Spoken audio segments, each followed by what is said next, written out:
mais des fois il y a des adolescents ou d'ailleurs des adultes aussi qui se disputent ou se parlent mal ou des fois aussi se battent et des fois ça peut être assez choquant. Ils se parlent pas normalement, alors ça me fait peur. Partout dans une ville, quand on est tout seul, on n'est jamais en sécurité. Il y a toujours une personne qui voudrait nous faire du mal. Alors moi ça m'a fait peur, je croyais que vu que Mohamed Merah était mort, vu que c'était le chef, et bien je croyais que les complices allaient se révolter.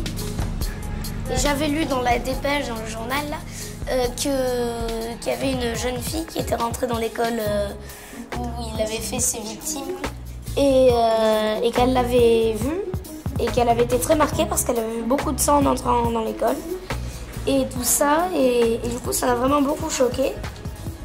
Ça fait vraiment très peur.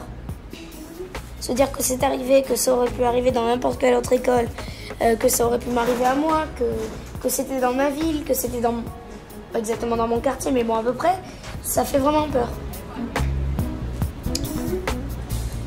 Les enfants, c'est quand même des adultes plus petits, ils ont besoin d'un peu plus de protection parce qu'ils ne sont pas aussi responsables que les adultes. Surtout dans les pays pauvres, les enfants sont assez maltraités. En Afrique, ils travaillent beaucoup, d'habitude ils n'ont pas trop de choses pour se nourrir. Comme nous en France, on fait pas les mêmes choses. On a de quoi se nourrir. Oui, mais on a de toute façon, il y a quand même des personnes qui veulent maltraiter les enfants. Oui, même en France. Heureusement, en France, nous, la maltraitance, c'est interdit, mais dans certains pays, c'est pas encore interdit car les présidents ne l'interdisent pas.